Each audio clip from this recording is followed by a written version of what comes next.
Hi guys, so this is episode 3 of my Dear Christopher series of Facebook Lives. So I look at the questions and the queries that people have been asking me and also that are prevalent in and around Facebook, the different Facebook groups which I am in over the past week. So I'm Christopher. Through my company Care Chooser, we provide consistent care. So the same carer each day of the week, not like the agency model. So the Dear Christopher Facebook Live. Now, today's topic is a tricky one. It's a bit of a tricky subject to breach. But I'm going to try and address it. So it's death and grief. So dementia, death and grief. As I say, it's a tricky subject to broach, so I'm going to try and address it. There's been quite a lot of loss in a few of the dementia Facebook groups over the past week. Quite a lot of emotion, people suffering with loss and death. So yeah, I thought I'd try and address that. Now, first thing, the dementia. Now, theoretically, it's possible for the dementia to damage the part of the brain which causes breathing and then cause death, but that's very, very rare. Usually, it's not dementia itself that causes death. One of its symptoms usually weakens the immune system, and then a different symptom or another disease will cause the death. So more common forms of death are pneumonia, it's very common, an infection or inflammation of the air sacs in the lungs.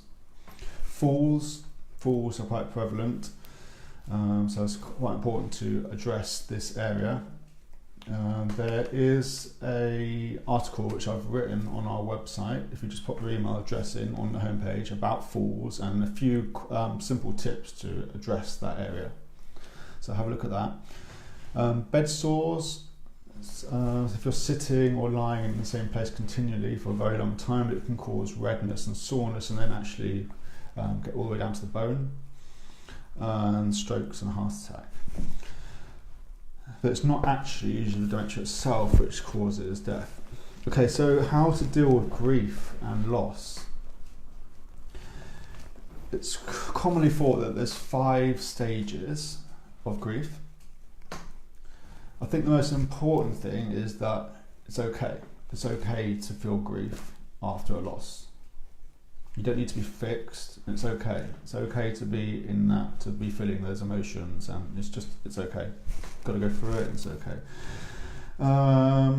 So one of the stages of grief is denial, and as I say, oh, what's going on? Sorry, my phone's making noise. Okay, so denial actually helps us to survive the loss. It's life's way of making sense of a loss. It's nature's way of only letting us handle what we can handle at that point of time. One of the other stages of grief is anger. So again, it's okay to be angry after a loss, just as long as you're not directing it towards other people or in a negative way. Another stage of loss is bargaining. So if only I'd done this, or if only that had happened, or if only I hadn't done that, or if only that hadn't happened. So bargaining with yourself or with other people is another common stage of grief. Again, it helps us to process the loss. It helps us to limit the loss to only what we can handle at that time. It helps us to only feel a little bit of the pain during that time as well. Another stage of grief is depression. It's not a sign of mental illness because it's not clinical depression. It's related to an event or a loss. So empty feelings of loss, and after a loss, it's okay to feel depressed. It's okay to feel sad and empty. As I say, it's not a sign of mental illness, and it's not a state to be fixed. It's normal. We quite often think of the last stage of grief as acceptance. So that doesn't mean that it's okay. Quite often it will never be okay after a loss. But even if it's not okay, it means that you come to accept it. You come to accept the loss's permanence, and you learn to live with it. Now, we used to think that the stages of grief were just linear. You'd go through one, then the next, then the next, then the next, then acceptance, and then you'll be okay. But I think it's quite commonly thought of now that that's not the way that grief works at all, and that actually the way it works is that you jump from one stage of grief to another, and then back to another, forward, back, and that's really how grief works. So you might be feeling denial, and then you might be angry, bargaining, and then back to denial, and then anger, and then bargaining. You'll be depressed probably throughout the grief process, and then eventually, hopefully, to acceptance. That's more like how the grief process actually works. I'd love to know what you think about this, about grief and about loss. As I say, I know it's a very difficult subject to breach and to talk about. Leave me a comment below if you have any thoughts on this, or if you need someone to listen.